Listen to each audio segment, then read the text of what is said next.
कि पैसे ले लो और केस को दबा दो। कौन कह रहे हैं? उसका बाप और वो कह रहा है। टॉर्चर बहुत करता था मेरी लड़की को और धमकियां भी देता था, अगर शादी नहीं करेगी तो तेरे भाई को तेरी बहन को मार दूंगा। उसको तो जान से मार के लाए, वो मोर्चरी में बॉडी पड़ी है उसकी। कंफर्म है कि लड़की से जो शादी की गई बदला लेने के लिए की गई।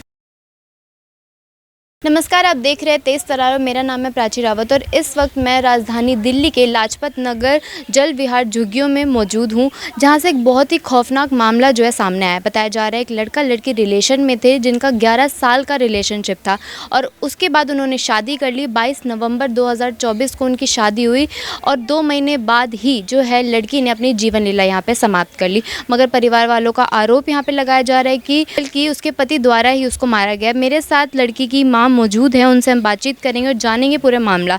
बताया जा रहा है मृतक का नाम श्वेता है और उनके पति का नाम कुलदीप बताया जा रहा है। अब मेरे साथ उनकी मम्मी मौजूद है, उनसे बातचीत करेंगे और जानेंगे क्या है ये पूरा मामला। क्या नाम है मैम आपका? सुनीता।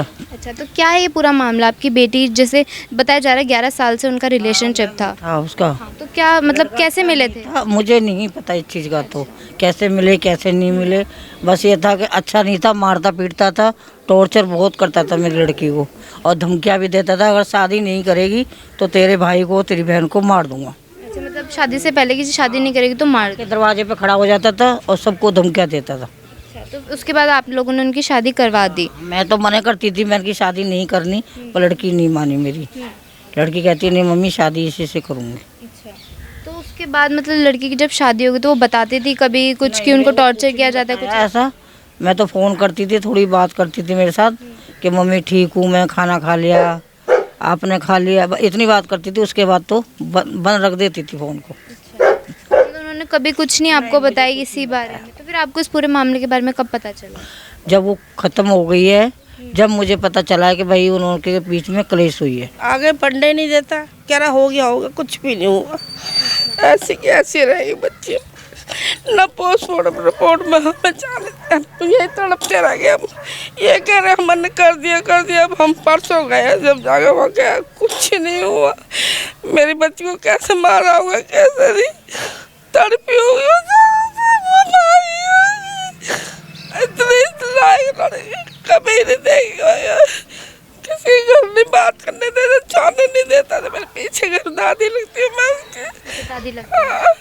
तो मतलब उन्होंने कभी कुछ पहले बेटा चला गया हमारा, ऐसे दारू वार पीता था, बीमार हो गया, वो चला गया छोटे छोटों को छोड़ के। कोठियों में बर्तन मांग के लड़की पाली पलोसी खत्म कर दी। फूल सी बेटी हमारी, दिल में कैसे बैठे। कभी उन्होंने बताया नहीं, कभी आपके पास कोई कॉल वगैरह आई कि उनको टॉर्चर किया? फंक्शन था, कुछ भी फंक्शन नहीं, पर मना कर दिया था, दादी मत आना, कुछ नहीं है यहाँ पे। वो कैसे लड़के का जन्मदिन था, आप लोगों को बुलाया था? हाँ, मैं शुक्रवार की रात को बताया,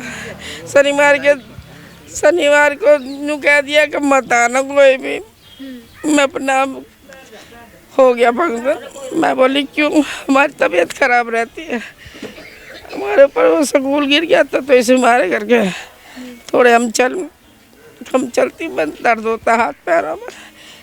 उन्हें कैसे मारी, कैसे तड़फी हो गया, पूरे घर में मार के लटका दिया, गर्दन तोड़ दी। ये यहाँ से निशान बता रहे। तो उस वक्त उनके घर में कोई मौजूद नहीं था? सब ते पूरा परिवार होगा, सबने मारी मिलके, सबने, सास ने, नंद ने, ससुर ने, एमएलए तो किसी की बेटी को खा जाएगा, उसकी भी तो बेटी है, भगवान करे उसको। मैं तो कैसे कुत्ते खा जाए उसको, उसके बेटे का एक्सीडेंट ही हो जाए।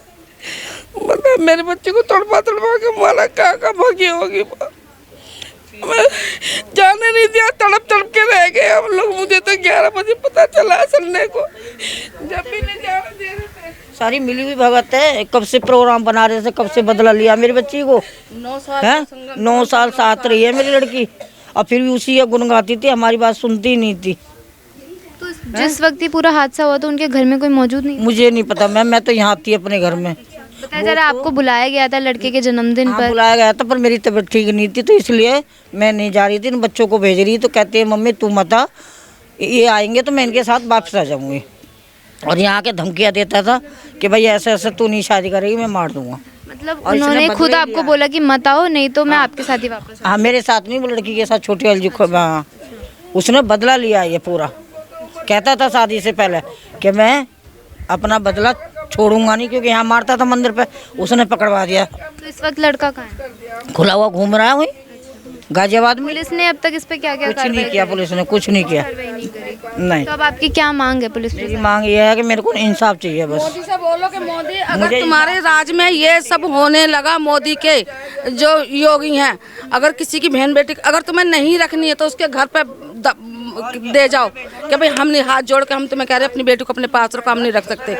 मेरी बेटी मुझे वापस चाहिए, जैसी थी वैसी ही चाहिए। ऐसे योगी का बोलबाला है, डाकू थर थर कांपते कि ऐसे के योगी के राज में सब बेटियां मर जाएंगी। कोई तो अपनी बेटी का शादी नहीं करेगा, चक्कर में कोई नहीं करेगा अपनी बेटी की शादी। क्यों करेगा? कोई पैसे ले लो और केस को दबा दो। देखो माँ जा रहा है कि पैसे ले लो और केस को दबा दो। कौन कह रहे हैं? उसका बाप और वो कह रहा है। अच्छा, लड़का और लड़के में आ रहा है मेरे को। अच्छा, लड़का ये कह रहा है और लड़का लड़के का बाप किसी से बोला है और उसने मुझे बताया कि भाई पैसे ले लो और ये केस यहीं दफा कर दो। पर मुझे दफा नहीं करना, मुझे लड़की चाहिए अपनी। तो वो लड़की जो है वो आपकी क्या लगती है? वो श्वेता है, मेरी भांजी है। अच्छा, तो आपको इस पूरे मामले के बारे में क्या कुछ पता है? इस मामले के बारे में हमें यही पता लगा है कि उसके ससुराल वालों ने उसे मारा है। जो हमें सबूत मिले हैं या जो हमें जानकारी मिली है उससे क्लियर स्पष्ट है कि ससुराल वालों ने ही मारा है। क्योंकि ये जो रिश्ता था ये काफ़ी लंबे समय तक चला। करीब 1-1.5 साल पहले उस लड़के ने यहाँ मंदिर के पास भी उस लड़की के साथ मारपीट की थी, बहुत ज़्यादा की थी, जिसके कारण कि उस लड़के को अरेस्ट करवाया गया था। लाजपत नगर थाने में मतलब कंप्लेंट हुई थी। लड़की ने कंप्लेंट करी थी? लड़की ने कंप्लेंट की थी और वो बंद था। बंद होने के बाद फिर यहाँ से रिश्ता ख़त्म हो गया था, क्योंकि बहुत ज़्यादा लड़ाई झगड़ा हो गया था। उसके बाद भी कंटिन्यू लड़का आकर के यहाँ ड्रामाबंदी करता था कि मैं मर जाऊँगा, ये है वो है। नहीं, हमने एग्री किया। उसके कुछ समय करीब 8-9 महीने के बाद लड़के का बाप आकर के हाथ जोड़ता था, पैर पकड़ता था कि भाई शादी कर दो, क्योंकि उनकी चाल थी कि भाई लड़की से बदला लेना है। अब मैं उसका मामा हूँ, मैंने मना किया, इसलिए उस लड़की ने मुझे भी शादी में कोई अहमियत नहीं दी। अपने ताऊ तो लड़की ने दबाव में आके शादी करी या फिर मर्जी से? देखो, ये मैं नहीं कह सकता कि दबाव में या प्यार में, वो मैं नहीं कह सकता। बस इतना है कि ये देखो, एक आदमी अगर एक बार चोट खाता है तो अगली बार उसको सतर्क रहना होता है, और वो रही भी काफ़ी टाइम तक वो सतर्क रही। पर वो लड़का बार बार आता था, आने के बाद रिक्वेस्ट करना, हाथ जोड़ना, धमकी देना, ठीक है, सारी चीज़ें थी कि मैं मरवा दूंगा, ये कर दूंगा, खुद को मार दूंगा, बहुत सारी बातें थी। तो काफ़ी लंबे समय तक रिश्ता नॉर्मल रहा। उसके बाद हमने ये भी सुना कि वो लड़का कहता था कि या तो शादी कर, नहीं तो मैं तेरे भाई को मार दूंगा, भाई को उठवा लूँगा। ठीक है, हाँ, ये लड़का बोलता था। तो काफ़ी लंबे समय तक बातचीत ख़त्म थी रिश्ते को लेकर के। करीब 8-9 महीने के बाद लड़के का बाप घर पर आया, रिश्ते की बात की, हमने उसको मना कर दिया। उसने आकर के बोला कि जी मेरा बहुत बड़ा ख़ानदान है, मेरे 1500 बाराती आएंगे। हमने उसको बोला भाई हमारी गुंजाइश नहीं है, हम शादी नहीं कर सकते, साफ मना कर दिया।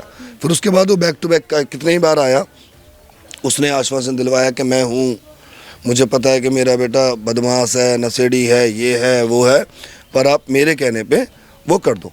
तब भी हम लोगों ने काफ़ी लंबे समय तक इस बात को इग्नोर करते रहे। जब उसका आना कंटिन्यू बंद नहीं हुआ, क्योंकि उनकी चाल थी तो वो क्यों बंद करेंगे, और तकरीबन मेरे दिमाग में बात आ चुकी थी। इसलिए हमने अपनी बिटिया को, श्वेता को, बहुत ज़्यादा समझाया कि भाई ये सब गलत है, मत करो। लड़के के बाप से हमने कहा भाई हमारे पास गुंजाइश नहीं है, हम शादी नहीं कर सकते। और हमने जो बारातें सुनी है 150 से 200 लोगों की होती हैं, हद से 250 लोगों की, 1500 लोग क्या हैं। उन्होंने बोला जी मेरी बारात ऐसी आएगी, ज़्यादा दिक्कत है तो सारा खर्चा मैं करूँगा। लड़के का नाम क्या है? लड़के का नाम कुलदीप पारचा, उसके फादर का नाम श्रीपाल पारचा। तो शादी कब हुई फिर? ये शादी हुई है 22 नवंबर को 2024 में। हाँ जी।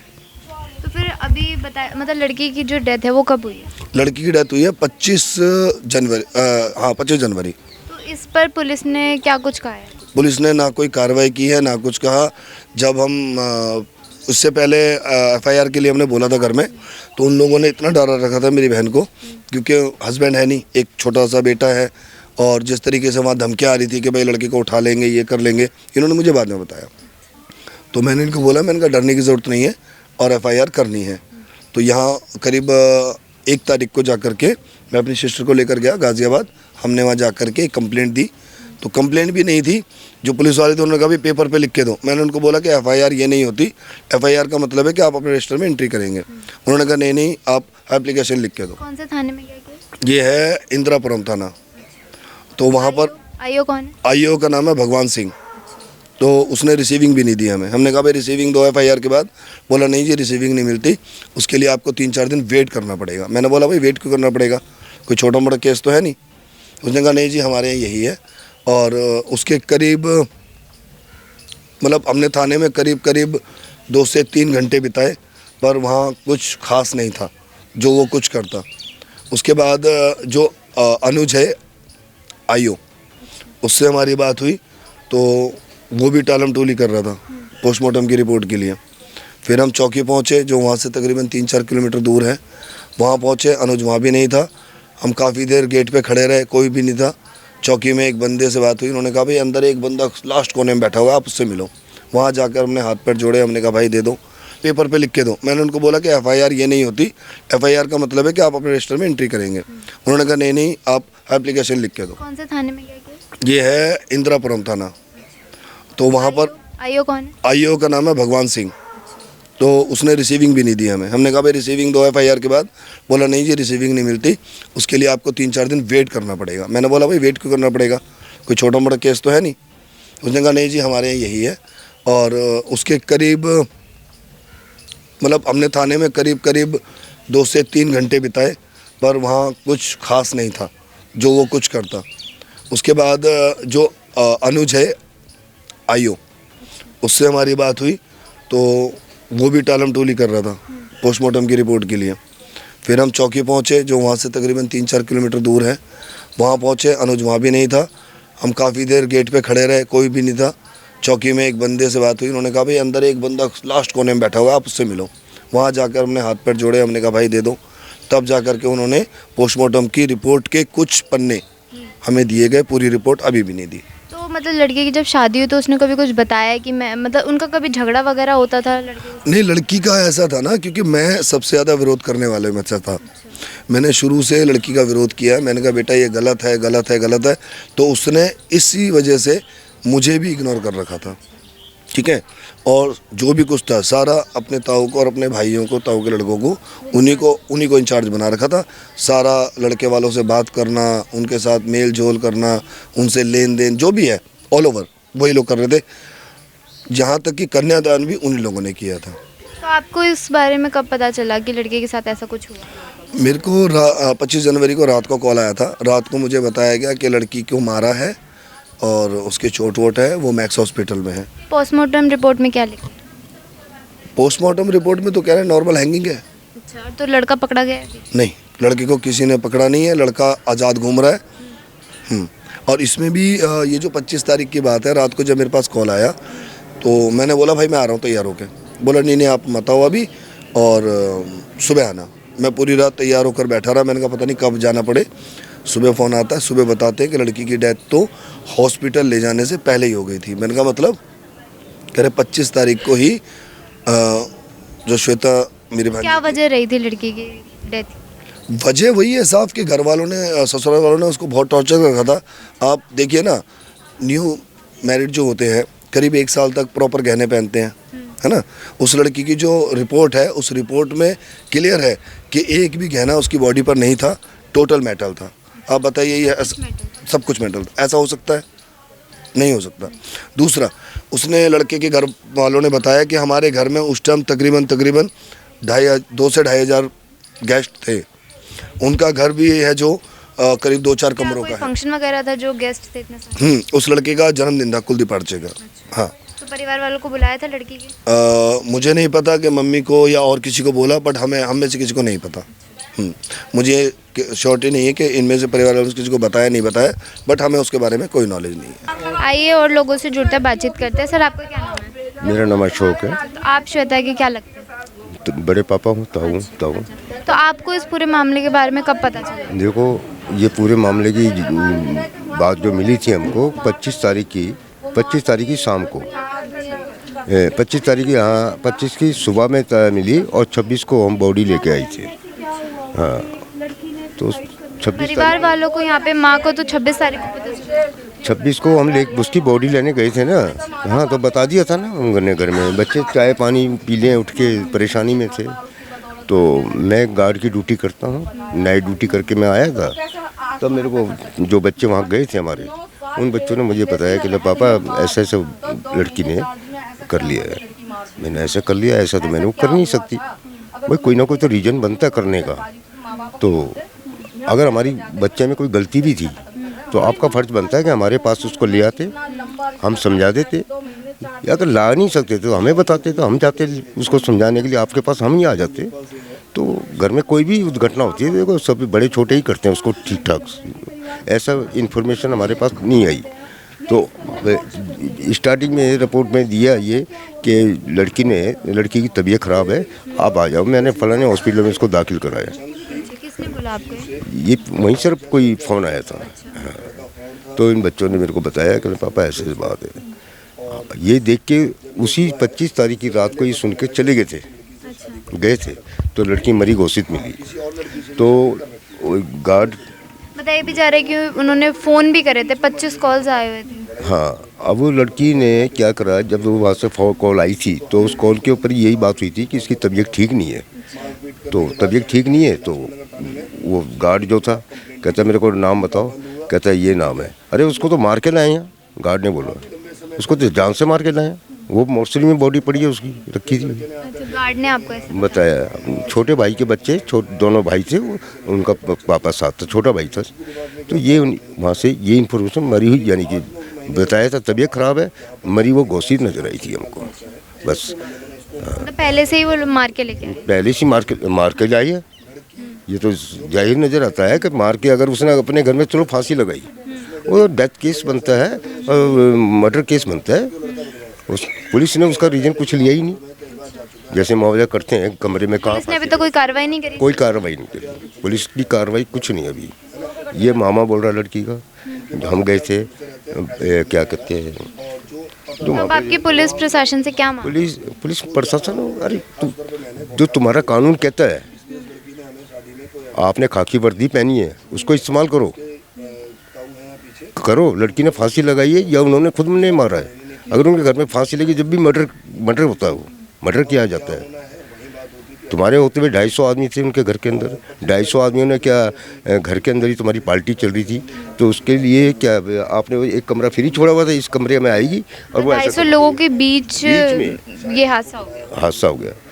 तो उस लड़के का बर्थडे भी था उस रोज। ये बर्थडे केक कटने से पहले उस लड़की ने ऐसा कर लिया। क्या ऐसी बात थी जो उसने ऐसा किया? कुछ तो अभी तक आपको कोई वजह नहीं पता चली?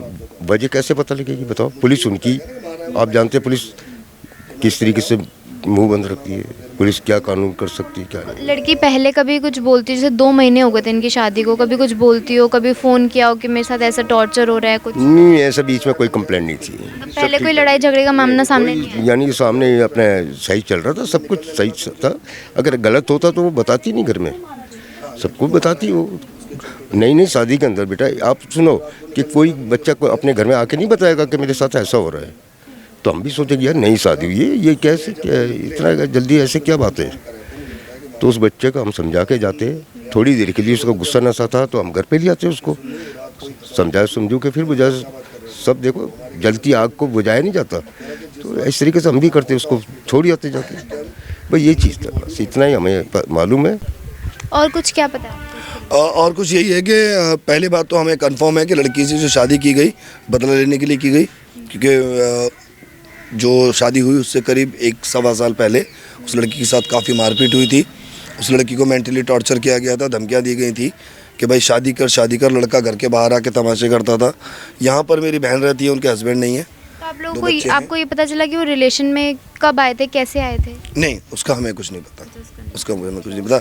लड़की जो शेर थी उसने दिन रात काम किया, उसकी मम्मी कोठियों में काम करती थी, वो भी करती थी, उसने करके पूरा घर तैयार किया।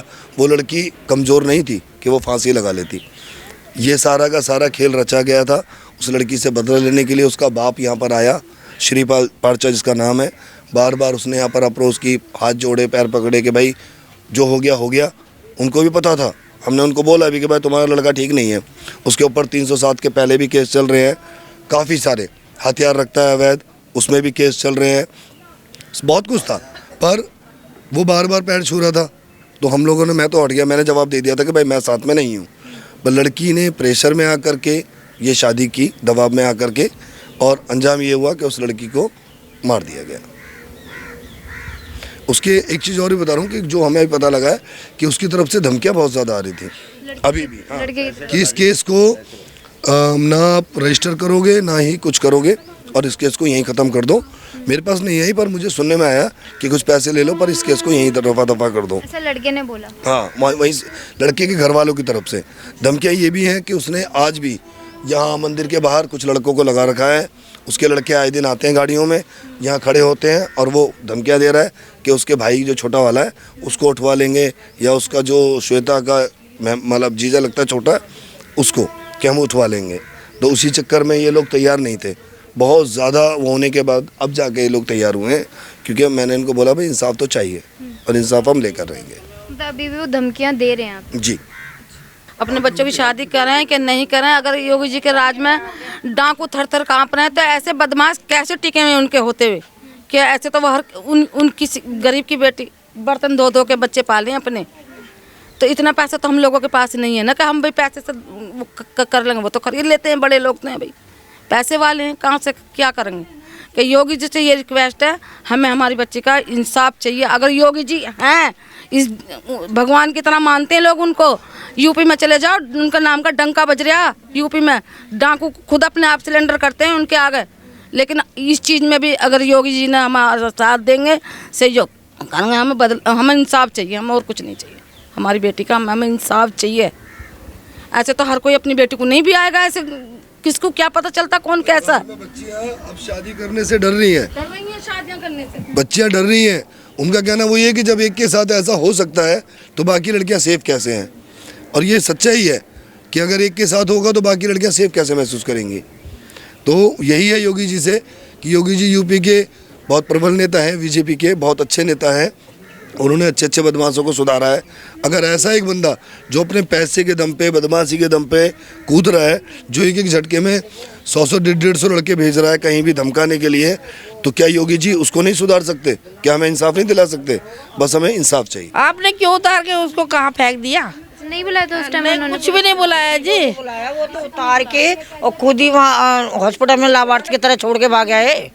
जब हमारे घर अब ये मुझे नहीं पता, नहीं पता, लड़के को ही पता, उसको पता नहीं 9 साढ़े 9 बजे फ़ोन किया, उसने बच्चे ने बताया भी नहीं है। मैं उसका बड़ा भाई है लड़की का, ताऊ का लड़का, बताया कि तुम्हारी लड़की खत्म हो चुकी है।